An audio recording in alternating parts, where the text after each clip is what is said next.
So, welcome everyone for another episode of Confabulating. Today we have a huge panel with us. It's the first time that happened, but it's an amazing project that we have the pleasure to host today, which is the Alexandria Archive Institute and Open Context.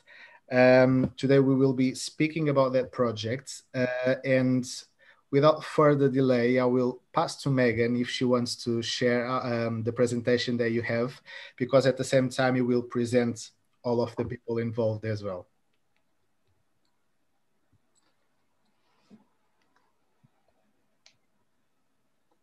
Okay. Thank you, Meghan. There we go. All right. Sarah, would you like to start us off? Sure. Thanks, Meghan. So thank you everyone for attending today. And I'd like to thank Joao, Manuel, and Pedro for hosting us and being here to manage all the technical aspects of this talk. We're delighted to be here. And first, we're going to start by going through and just having all of our team members introduce themselves, since there are a lot of us. So I am Sarah Kansa, and I am the executive director of the Alexandria Archive Institute. I go by she, her, and Eric, Kansa, and I are both speaking to you from Berkeley, California today, which is on the unceded traditional Huichin land of the Chochenyo-speaking Ohlone people. We respect the land itself and the people who have stewarded it through many generations, and we honor their elders, both past and present. And my personal cultural heritage is Irish-Italian, San Francisco. Hi, I'm speaking from the same place in Berkeley, California, the Huichin land that Sarah just introduced. And I'm the program director of Open Context, and I primarily am the technical lead of the work in our organization. And most of my background is Eastern European. Hello, everyone. I'm Paulina Przystupa. I use she, her pronouns, and I'm one of the postdoctoral researchers in data visualization and reproducibility at the Alexandria Archive Institute. I want to acknowledge that I'm speaking from the homelands of the Pueblos of New Mexico and the Navajo and Apache peoples, as well as many other mobile nations who used to call this area home. Most people know it now as Albuquerque, New Mexico. My personal cultural heritage is I am of Philippine and Polish descent, and I grew up in Canada and the United States. Hi, I'm Meghan Dennis. I use she, her pronouns. I am a postdoctoral researcher in data interpretation and public engagement. I am speaking to you now from York, but I need to acknowledge the land on which I was raised, which was the unceded territories of the Timucua, Seminole, and Muskogee peoples. I am of Irish-Italian background, and I was raised in the deep south of the United States. Hello, everyone. My name is Pinar Durgun, and I go by she, her. I'm the curator for digital collections, interpretation, and public engagement. Right now, I'm in Houston, Texas, and I would like to acknowledge that the land I'm currently living on is the homeland and a land of meeting amongst a number of indigenous peoples, specifically the Apache, Caddo, Comanche, Kiowa, Wichita nations. And additionally, Texas is also home to the Alabama Coushatta tribe of Texas, the Kickapoo traditional tribe of Texas, the Tigua tribe from Isla del Sur Pueblo, the Texas band of Yaqui Indians, and the Lipan Apache tribe. I was born in Germany to a Turkish immigrant family, and I grew up in Turkey, and I've been living here in the United States for the almost last 10 years, I guess, yeah. Hi, everyone. Thank you for coming. My name is Leigh Lieberman, and I'm the Director of Strategic Partnerships for the Alexandria Archive Institute Open Context. I go by she, her pronouns. I am speaking to you today from Claremont, California, which is the homeland of the Tongva tribes. And my personal cultural heritage is Irish, German, and Russian, but I was raised in New York, and then I moved down to South Florida, so the East Coast of the United States. So in starting out, we just wanted to, we're going to focus on our new programs, which involves this whole new team, and we're very excited to be working together. But first, we wanted to give a little background about what the Alexandria Archive Institute and Open Context are, because they have about a 20-year history now. And so We provide some links at the end of the talk to these sites, but as an overview, the Alexandria Archive Institute is a United States-based nonprofit organization that was founded in 2001 by Eric and myself, and it has a mission to enhance scholarship through uses of the open web. And our research and development efforts aim to increase both the breadth and the depth of scholarship in archaeology and related fields in order to improve understanding and see wider participation in discovery. We see this work as ongoing. The challenges in communicating with data are as rich as any other theoretical question in archaeology or other fields.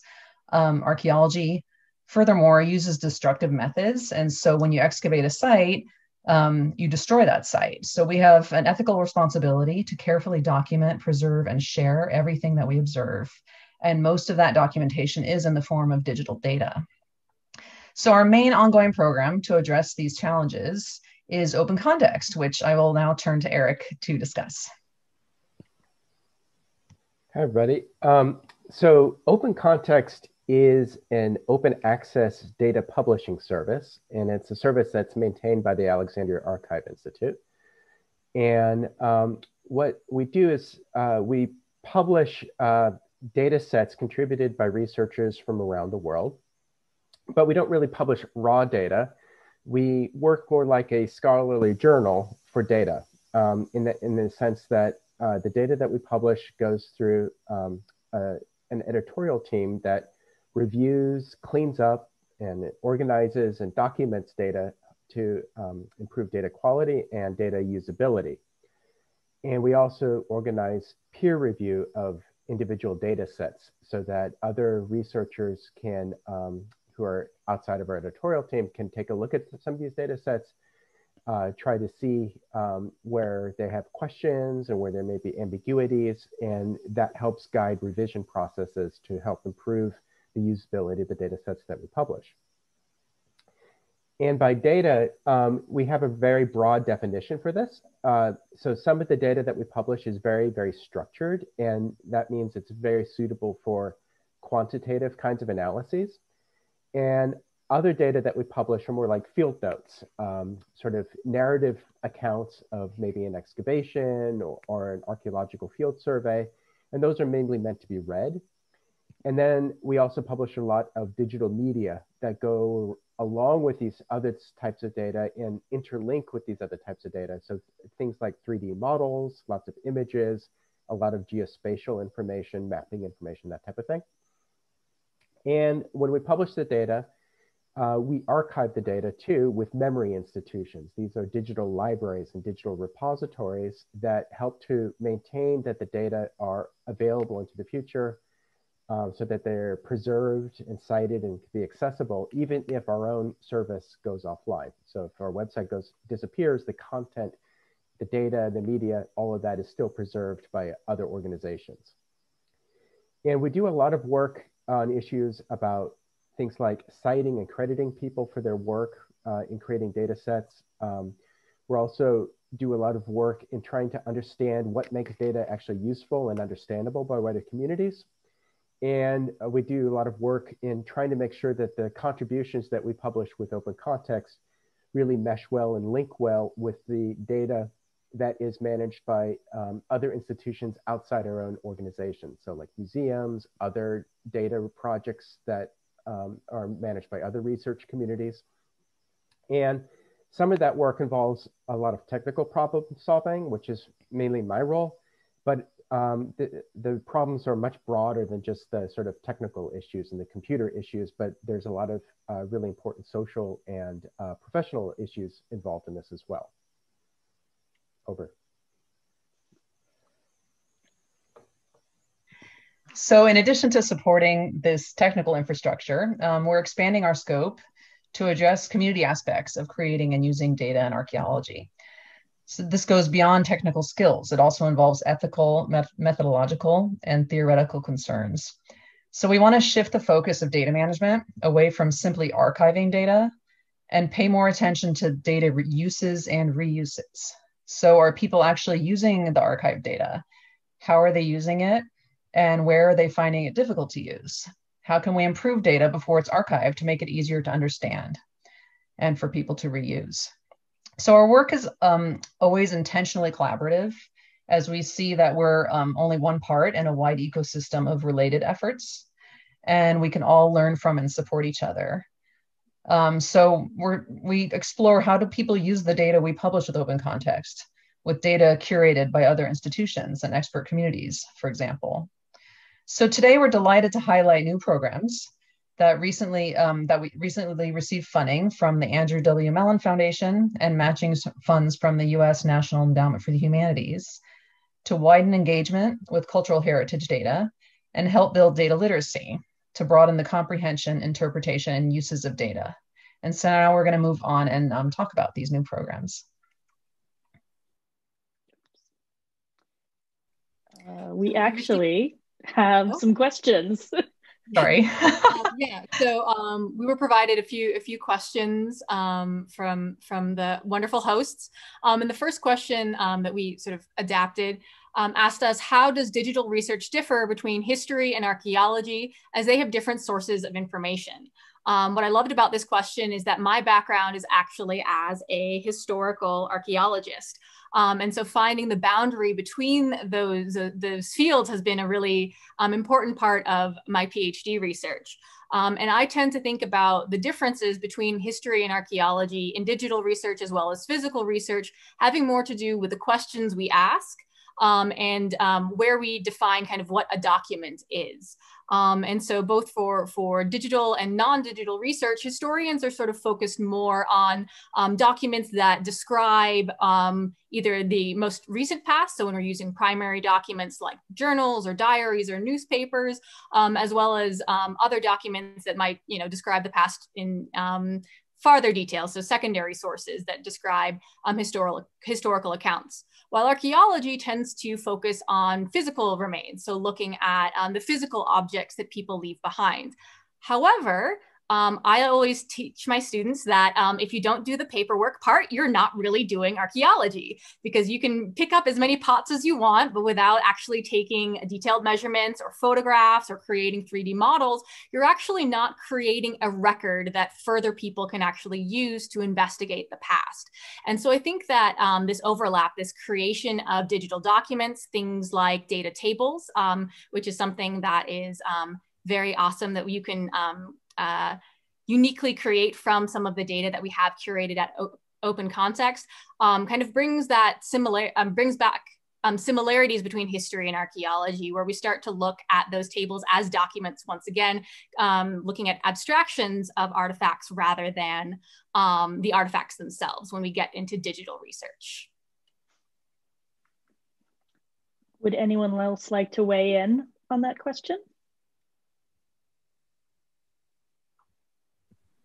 One of the really interesting things that this question provoked for me is the difference even within archaeology between legacy data and the data being produced by current archaeological projects.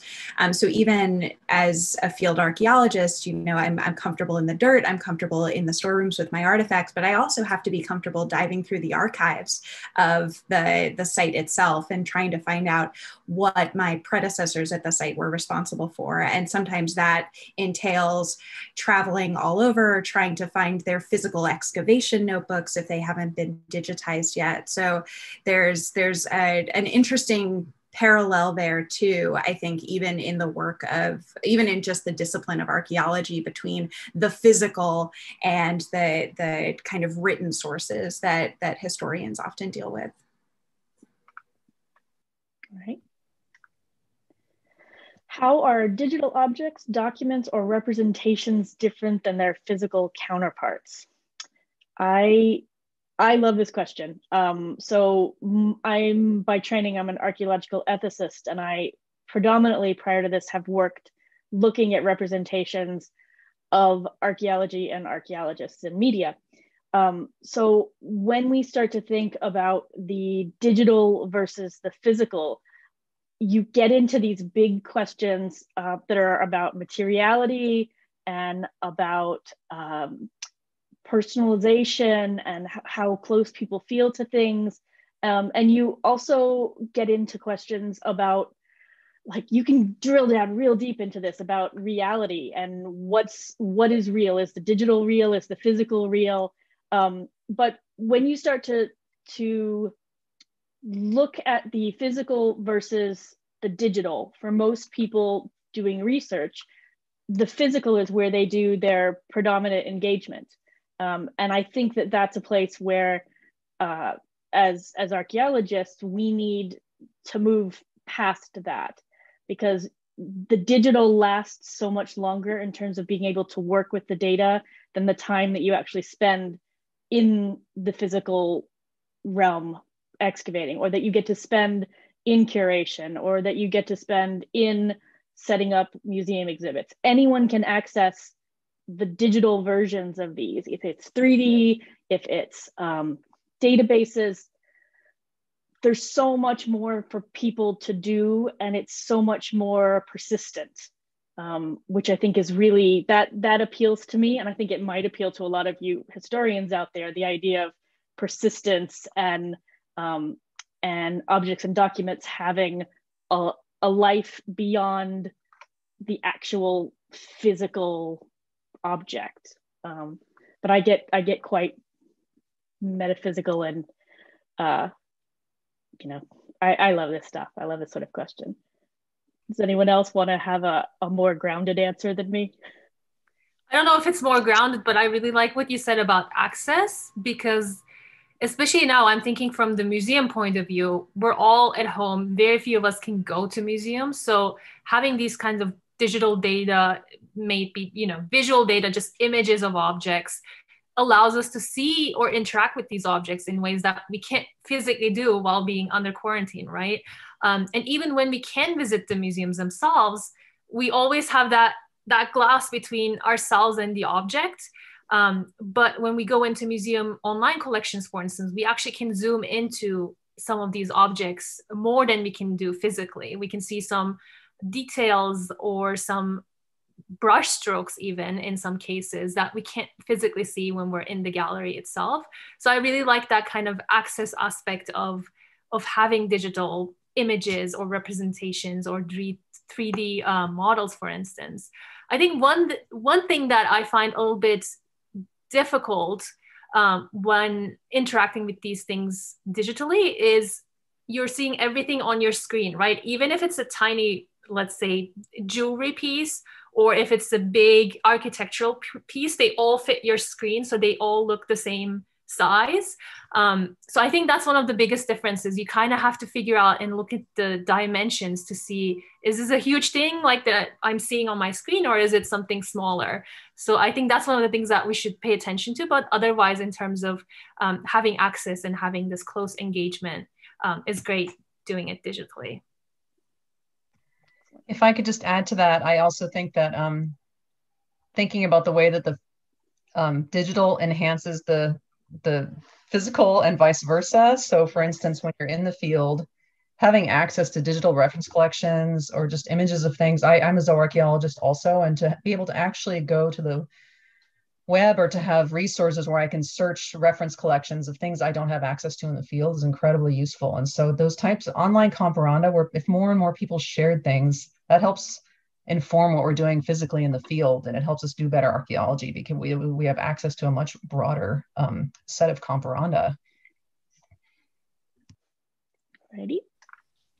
So we are going to talk about the current projects that are under the Alexandria Archive Institute and Open Context umbrella. So as part of my introduction, I mentioned that I was the postdoctoral researcher in data visualization and reproducibility. So I'm part of a two-person team along with Meghan that's working to create and establish what we are calling digital data stories.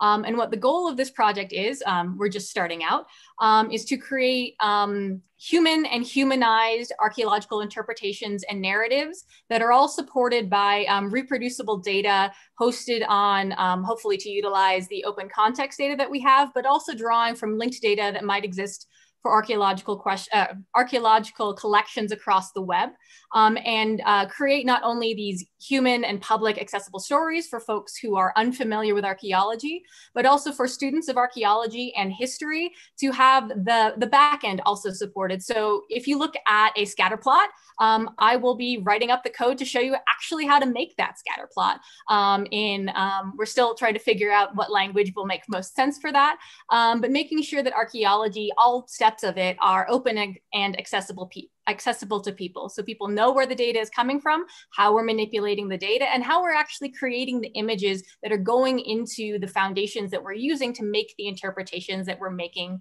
for a particular site or for a particular question that we're answering. I'm the other part of the team, and my role is looking at the narrative, looking at how what we are making is engaging with our audiences, how what we're making is useful to our audiences, is what we're presenting an ethical representation of the data that was put into storage? Are we thinking about the different sorts of angles and ways that these data can be used by people in a lot of different contexts? Like I said, my background is in ethics, but it's also in game design. So I think a lot about different types of users and what different types of players want from an experience. And when you're talking about a subject as big as archaeology, you have to think about everyone from, your 5-year-old nephew who likes to go out into the backyard and dig holes, all the way to secondary school students and undergraduates and graduate students and the public who is interested in the archaeology of, their town or their country. And you have to create accessible stories and accessible ways for people to enter into that data and to understand it and to make it useful and engaging and personal to them. So that's what we're trying to accomplish. Does that sound right, Paulina? Excellent. And as you'll see here, these are a lot of the things that we're taking as sort of keywords for what we're thinking about. And you'll see this again because there are a lot of ways in which the project that we're working on is linking to the other projects. They all have some of these things in them, and some of these things are going to be used in different ways depending on which project we're in. That was great. And my project is directly connected to everything that Paulina and Meghan was trying to explain about their project. So I'm doing almost all of those things except the coding part. I'm not a coder, unfortunately. So Paulina, we trust you with all of this. I'm doing everything in connection to museum collections. So when Meghan and Paulina are working with archaeological collections and archaeological data, I'm doing that through online open access museum data. So my goal with this project is to kind of dig into museum collections and see how we can make better use of them. So a lot of these large museums, even some small museums, have their collections online, but are we using them in the most efficient ways? Are we actually making use of them in our teaching, research, or learning, or general enjoyment? And if not, how can we as Open Context and in the Alexandria Archive Institute assist museums or assist educators and researchers in using these collections? So it's not, I feel very lucky because it's not very, what is the right word? It's not really institutionally centered. So it's not dependent on one museum. So our goal is to bring in different kind of museum resources and talk to different museum professionals and create these collaborations in making online museum data more available and accessible and enjoyable. Can we go to the next slide, please? Did we go to it? Because my screen's not moving. Oh, there we go. There we are. Okay. Sorry. So no worries. So in connection to this project, I started this blog series. So every blog series will also come with a resource. So the idea is to curate these different kind of museum resources that already exist out there that people may not be aware of or may not be using, and to present them in ways that are hopefully fun and hopefully useful. So you can go and check out our resources if you want to find out more about those. Maybe we can go to the last.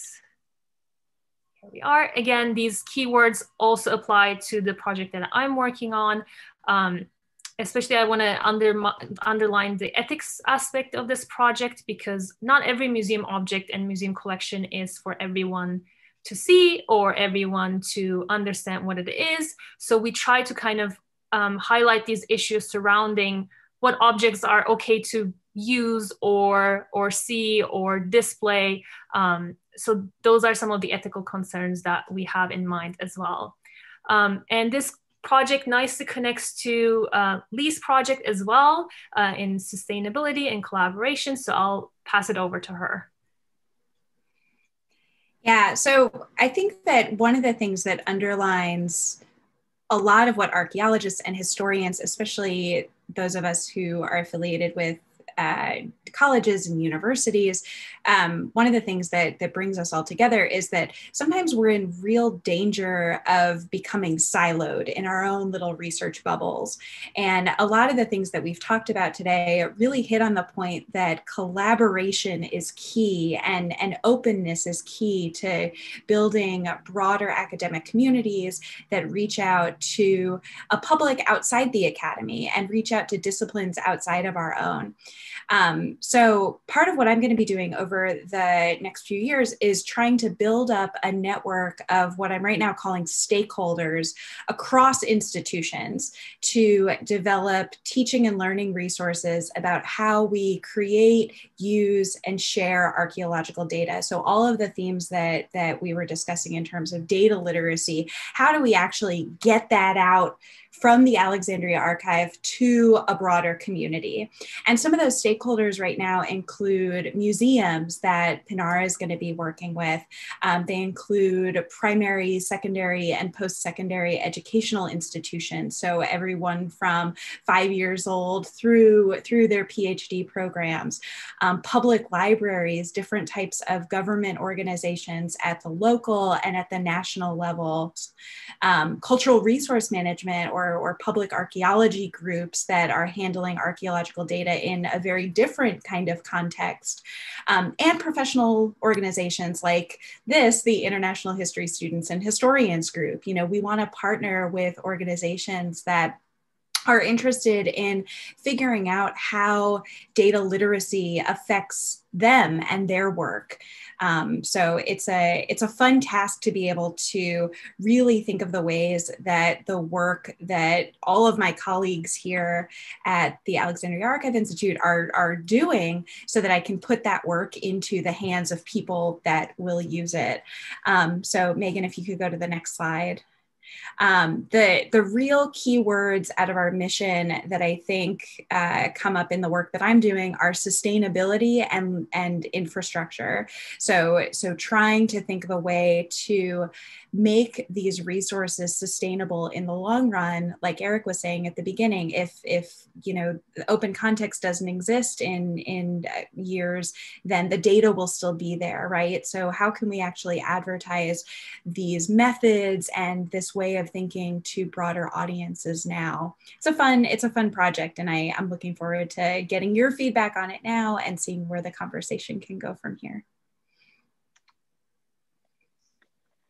So we have our two website addresses up here and a way to contact us if you'd like to shoot us an email about anything that we talked about. You can also, those of us who shared our Twitter handles, feel free, send us messages on Twitter. We love to talk about all of this stuff. So it looks like Pedro has copied a question over from Facebook from Deanna Carvalho. The question is, what do you think about the possibility of history students integrating archaeology internships and archaeology students doing one in archives? Would it be beneficial?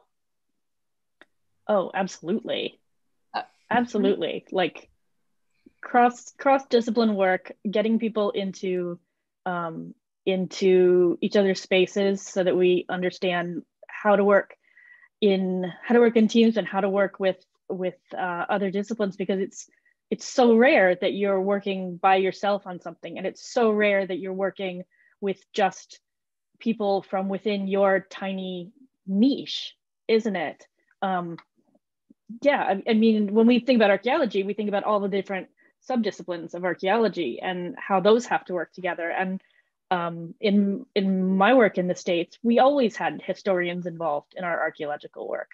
You had to. I mean, you absolutely had to, because historians could come at things in different ways. So yeah, I think internships and placements between disciplines, I'm 100% on board with that. I think also bringing it back to some of the other things that we've talked about relating to open data, and particularly the ethics and responsibilities we have to creating and using open data.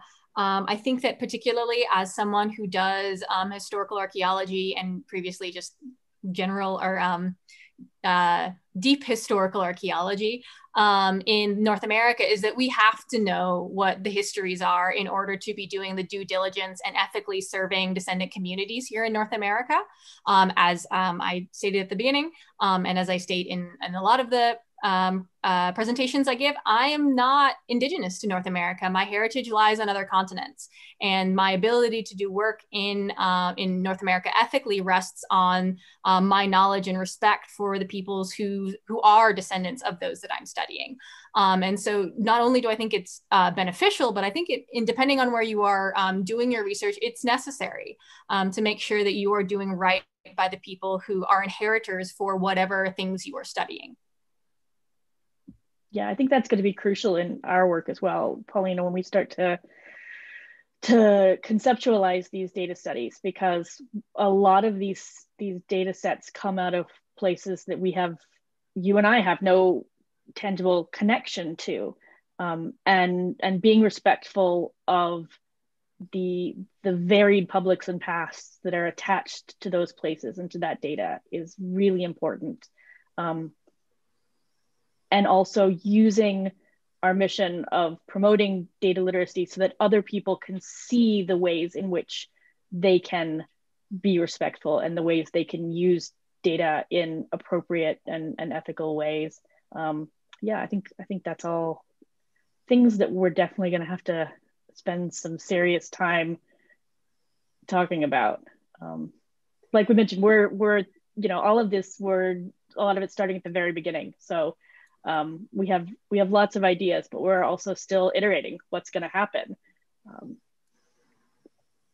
Yeah, just to maybe give. Oh, go ahead, Eric. Yeah, sorry, Pinar. Just to touch on that too, I think it's one of the really important aspects is that data and the processes and the people involved in the creation of data and the people that use it. Everything is really embedded in that sort of larger social context, right? So that the ethics of data can't be divorced.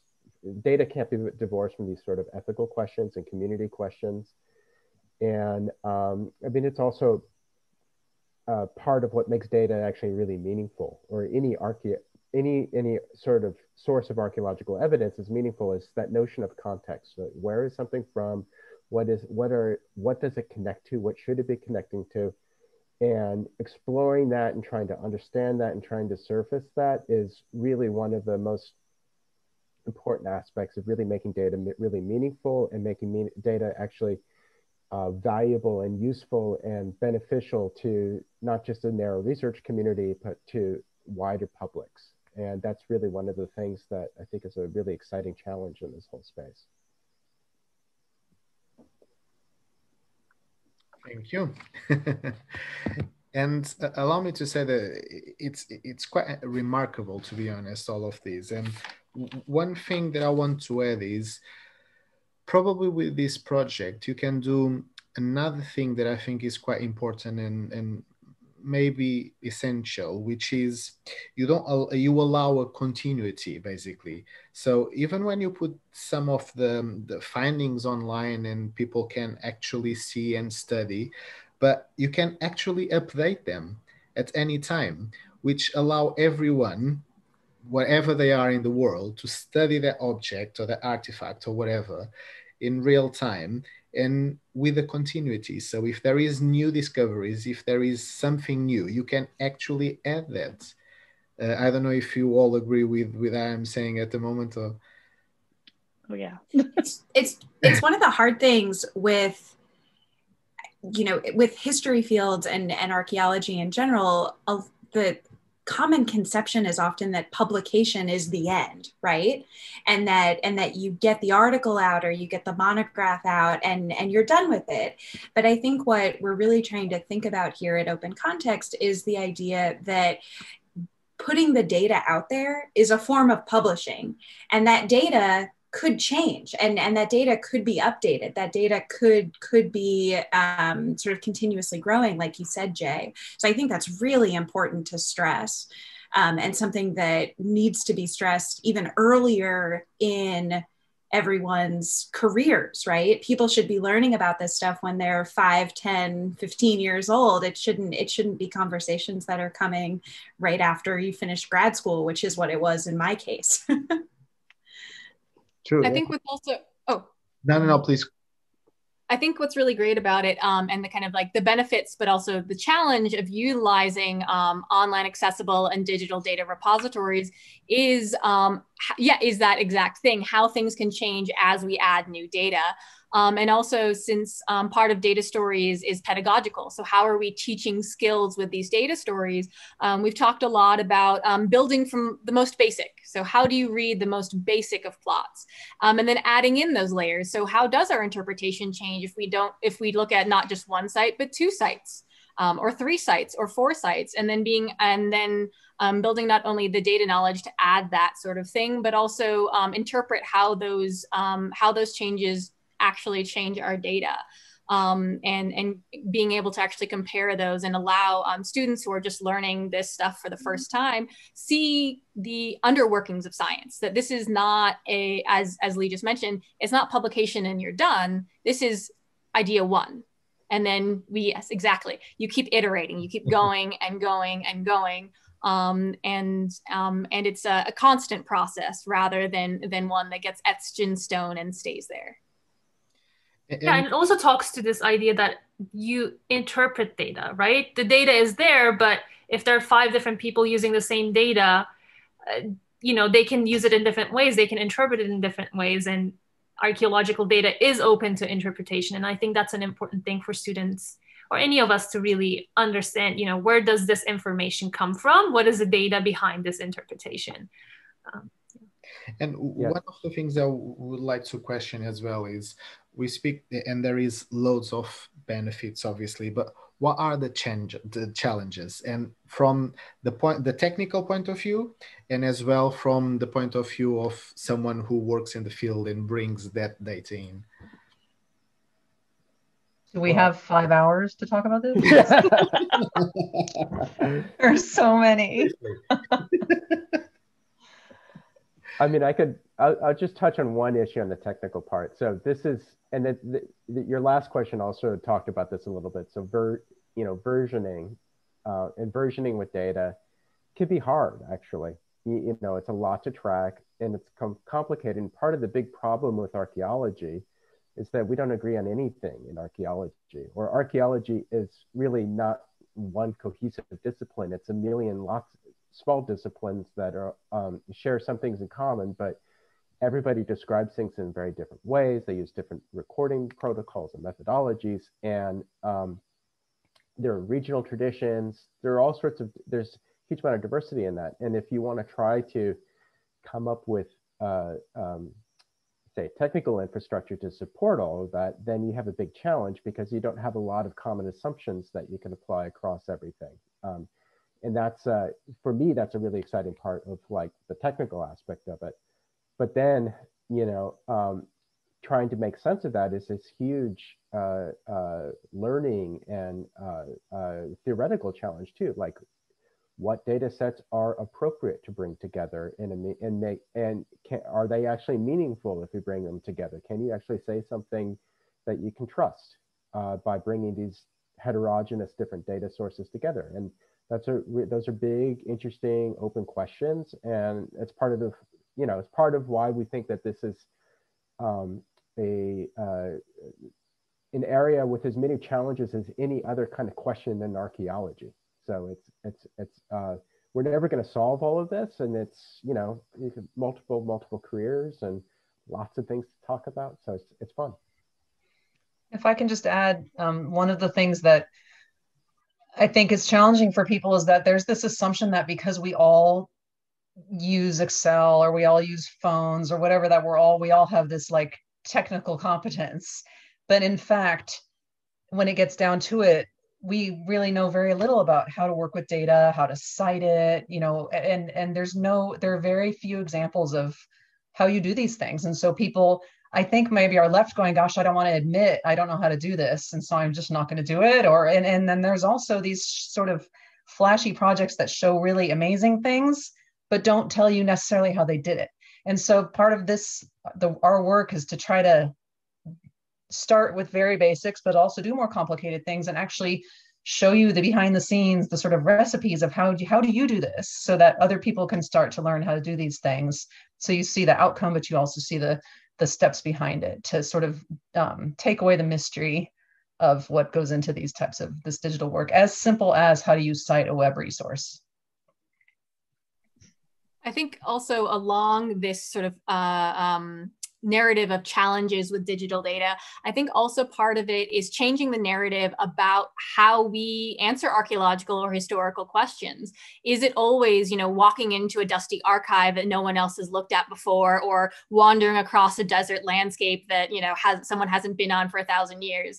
And I think that those are the romantic stories that get people into the discipline, but are the ones that we need to start to change, because they're oftentimes not the ethical thing we should be doing now. As we've been working with Indigenous communities and stakeholders, there is a lot that already exists that's been excavated, that exists in museum collections, that exists in well-curated archives, or is digitized, that we should really be utilizing. And I think that it requires us to better utilize the digital resources that we already have, but getting that shift in mentality, that shift of ideology within history and archaeology to value digital research in the same way that it values physical research is something that I think underpins a lot of these challenges. And one of the things that we're all working towards figuring out how to incentivize to researchers across the globe. Yes, it seems to me important to highlight the ethical aspect that it's so relevant here. Do you believe that all academical circles, especially after Bologna, bet on ethical questions in the training of students? Isn't it fundamental to bet? They should. Yes. Sorry, I jumped in. Yes. You hit like my big thing I rage about. Yeah, I think that most disciplines have they pay really good lip service to how we educate our students on the ethics of the discipline. But what I found is, speaking only for archaeology, we don't do very much. And we kind of assume that somewhere along the line, everyone's going to pick it up. And that's not a healthy assumption. That's not a safe assumption. It's not an ethical assumption. And I have to imagine that history has some of the same problems within the discipline. So sorry, like I said, this is my thing. I was listening to you and I was like feeling, yeah, that's it. The ethical problem here is so relevant, so important. We have to, in these forums, I guess this is really important to highlight this aspect, the ethical responsibility we have here. And thank you so much for doing this. One of the things that a couple of people were talking about that Paulina was mentioning just a minute ago that I think is really important when we talk about things like digital and access is thinking about the ethics of what it takes to access digital. It takes it takes a whole system of things that take place entirely outside of the discipline. And it takes a lot of learning that, like with ethics, that we assume is happening, but that we know realistically probably isn't. So these things that I think Sarah mentioned at one point about having to like really drill down into the basics of things to make sure that our students in our disciplines know how to do, know how to cite something, know how to make a scatter plot. Like if we're not thinking about it from that base level, and we're only as academics thinking about it from the top level of metrics and citability and all of that, then we're not serving the public. We're not serving our discipline ethically. We have to be thinking about the whole structure of how this practice works. I think that also applies to things like the kinds of concerns that like you're working on, Leigh, with sustainability too. The way that this is financed matters, right? The way that we pay for all of this, and the access controls. Do we have advertising? Do we have invasive surveillance capitalism kinds of things where we track every user and sell that data to whoever? All of that stuff would be awful, not ethical. But the questions that, this is routine actually now in the way that most academic publishing actually works. So most academic publishers collect all that kind of information, sell that information to whoever, and people tend not to really think about that. And so this is the kind of thing that we hope to also make sure that is part of a larger conversation. It's not just the sort of like, your own work about your own data and how you collect it and go about doing that, but what are the channels that you're using to share your findings with your wider research community? You have an ethical responsibility to actually choose those channels appropriately and to try to get your institutions to engage with better ways of publishing and sharing these things that aren't necessarily going to have negative side effects as much. Yeah, and Manuel, just like you were saying before, the idea, if you go to university deans, if you go to people at the top, right, a lot of them assume this is happening and it's never explicitly written into the curriculum. So it's not something that graduate students receive formal training in. It's stuff that, Meghan, like you were saying, they're expected to pick up. And I think that one of the things that we want to try to do is make a case for that explicivity, right? And actually building it into the curriculum. It's so important that historians learn content. Yes, it's so important that archaeologists get field experience, but if they don't have this backbone to it, and if they don't know how to handle the data that they're going to be producing and how to handle that responsibly, then there's bigger issues at play. And I would like to ask something that probably it's more for Eric in this case, but 150,000 images, 2 million sites, 1,200 researchers is what I saw on your presentation. It's difficult to find probably places that allow you to host these amounts of data. And your project, one of the things that is so amazing is the fact that it's free for everyone and open. How do you manage that? Well, I mean, it's a lot. So I mean, it's really the sort of scale of open context is kind of analogous to a major museum, basically. So it's has roughly the same number of digital objects, basically, that are citable. And like a lot of things, and this is something that I have to emphasize too, is that we are absolutely dependent upon the services and contributions of much wider communities. So we're a fully open source stack of software.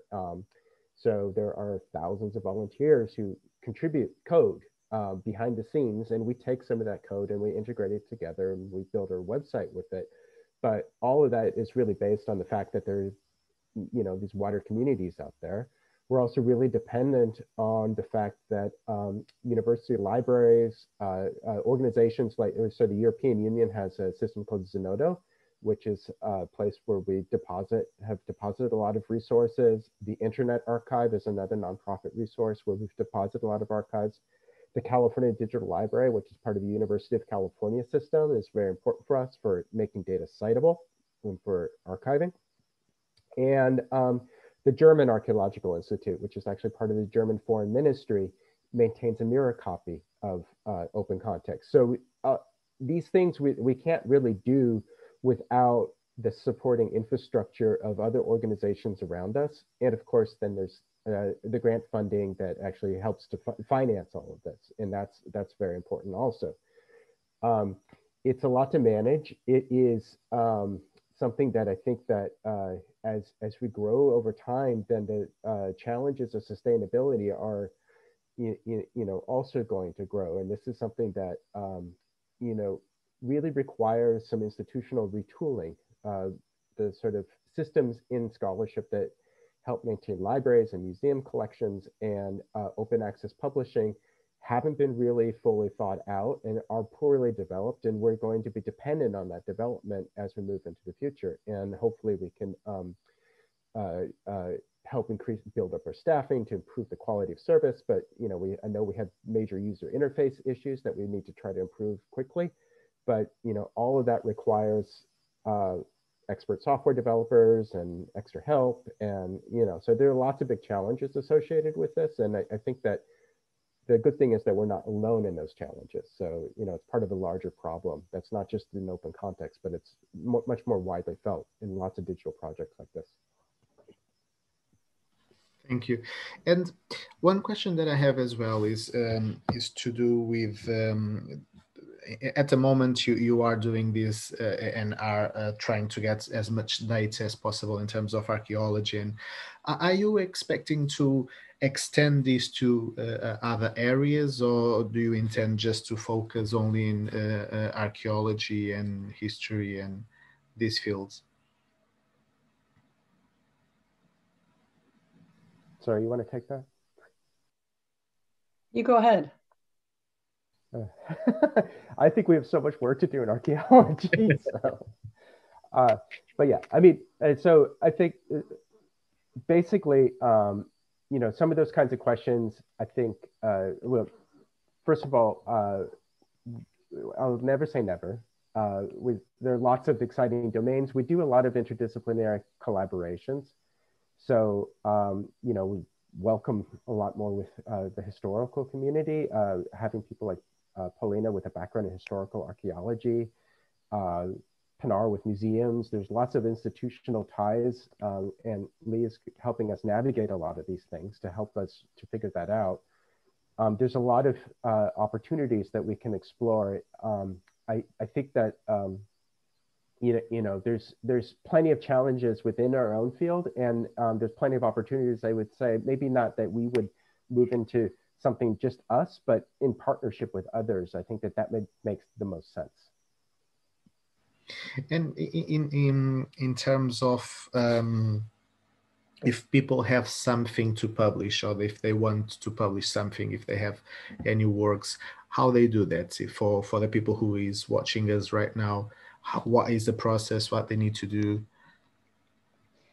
Yeah, so our publishing process is really hands-on, I guess you could call it, or high touch. Basically, we don't have like a button you can press to upload your files and call it done. We go through a very careful data cleaning and review and editing process, and where we try to annotate the data in order to make it relevant to related data from within open context, but also from across the web. And so there's a lot of working with the data and back and forth between the data author and our team. And so it's a nice, actually a very personal sort of back and forth where we work closely together to publish a data set. And so basically, if anyone wants to talk about publishing their data, and this can be as small as like, I have 100 images I want to link to a paper publication that I'm coming up with, that the publication can't house all those images. So I want to link them to that. To as complex as like I have a whole project with related, a whole bunch of different spreadsheets and different material types and that kind of thing that I want to link together and publish as a standalone project. We basically, you just email us and ask about it, and we get the conversation going. And we do have publishing fees. So part of our funding, the majority comes from grant funding. and donations from individuals. But we also do, if people have put into the budget of their grants a line item for data publishing, people do pay archival fees. It's a one-time thing that we negotiate personally with the person. We give discounts to students and that kind of thing. We also sometimes do publishing for free, just depending on the project. We have areas of the world that we really want to see more data from. And so if you look at that open context map and see an empty spot where you work, we probably want to, talk about publishing your data. So anyway, everything is sort of, it just depends on what kind of funding we have, the way that this process works out. But we are happy to explore different types of data, and that's part of the way we've always seen the development of open context is we want to keep it flexible enough to be able to address the needs of researchers. We don't want to say, okay, but this is how we've built it, you have to fit your data into it. We want to be able to say, okay, well, if you want that, let's try to see if we can make it work. And so, because probably someone in the future will want that too. And so we've been trying to be very flexible. So it's really an open conversation, and there's nothing that won't fit. It's just a matter of figuring out how. And without a doubt, you are doing a great service to every researcher, because at the moment, and with this pandemic going on and no one expected this, it probably shows us that all of these internet projects make a lot of sense, and now more than ever, a lot of people is going to your project website, trying to search and to be able to continue to work. So it's remarkable. I'm a big fan of it. Congratulations. Our time is almost in the end, because we don't want to take a lot of you guys. I don't know if you have any final remarks that you want to make. I actually had a quick question for Pinar, because we were talking about ethics and we're talking about teaching in institutions. But I was actually wondering, so you started surveying a lot of these online museum collections. Have you come across a lot of ethical statements regarding those online collections? And also starting to think about, do we highlight, how much are we vetting the ethics of the people whose data we're linking to? So I think Eric mentioned that a little bit with how we fund ourselves, but also because one of the things we might be doing with our data stories as well is linking to data that's not hosted with open context, but is hosted with other services. And I don't know if you've started looking at this yet, Pinar, but the ethics behind the specific museum collections you've been highlighting, I was interested to know a little bit more about that. Yeah, no, that's a great question. And I think museums have started to think about that. There are a couple examples that I can share. For instance, the Peabody Museum in their collection search states that some of the language and some of the keywords that they're using or have used in the past are offensive, are racist, are no longer, used, but they have a note of that saying that if you, see something like that, get in touch with us. We're working on updating these things. So I think the ethical aspect of, using certain keywords is highlighted in some collections. In other collections, people talk about, for instance, the find spot. Some museums do, some museums don't. Where does this object come from and why is it in this museum? And this all, again, depends on the information that they have. Not every museum has all the information about where the object is from. And that also connects to this question that we had before, is it useful for historians to work in archaeological internships or projects? And definitely yes, because all of this information about the history of an object, how did it get to a museum, what is the provenance, so basically the history of the object itself, those are historical questions, and those help us or archaeologists to understand its context and its ethical aspects and uses better. So there's definitely this historical aspect in museum collections too. I think there's still a lot work that needs to be done though, in terms of what is ethical, in terms of making all the images public domain, which is great in one way, but in other way raises some of these questions, right? Can we show these sacred objects? Is it for us to see? Is it not for us to see? So I think there's still a lot of things that museums are working on or thinking about. But when I write the blog series, I try to highlight the good examples, not so much the bad examples, so that, there is an example that people can look up to. But if anyone has any other good examples, I'm happy to receive them too. Have you looked at everything that the Pitt Rivers is doing? Yeah, definitely. We should maybe link. I haven't linked anything that they've done so far. They've been doing this massive project looking at all of their public-facing documentation and looking at how they represent the collection, because it's all out of a personal collection that's intensely colonial in its derivation. And I think they're doing really interesting work looking at how they manage the fact that they have some inherently unethical origins that don't necessarily mean that they have to be in inherently unethical practices today. So. Yeah, definitely. And some curators or museums, are thinking about making these archival information public as well. Not all of that is public at the moment, but you can search for archival information within museum collections if you want to see, why is this person, the donor, or like how did this get to the museum? So definitely there's this aspect of looking into the archives and finding the historical information to make sure that it is ethically in that museum or it's ethically being displayed.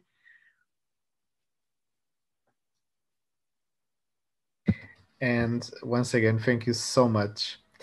Any final remarks, Sarah, Pauline, Meghan, Pinar, Leigh, Eric, Manuel? If there are, I'm sorry, my dog has decided right now to growl. They've been so good this whole time. If there are any particularly history or archaeology graduate students out there right now who are struggling because you can't go into your archives, because you can't go into the field, get in touch with us. Like, we have things that you can work with. We have people who will help you. We want to see you succeed because you're doing higher education during a very difficult time. So come to us, let us help you, and we want to see success for everyone. If I can just add to that, if you have a successful project, maybe you don't need help, but you have an awesome project you've done, we'd love to hear about it too, because like you mentioned, the pandemic period is horrible, but there may be some silver linings in that. If we can highlight that wonderful research can happen using digital collections, and increasingly in archaeology, it's increasingly problematic to excavate sites and difficult, and we have a curation crisis for physical objects. This kind of work should be highlighted and celebrated and valued more, because it's the way of the future. Definitely. And once again, it's just remarkable. And thank you so much for that. What I can say from my side, and Manuel and Pedro as well, and all of the group, is anything that we can help in terms of if you have any activities going on, anything that you want us to share, please use us, let's say. We are open for that. And thank you so much. It was amazing.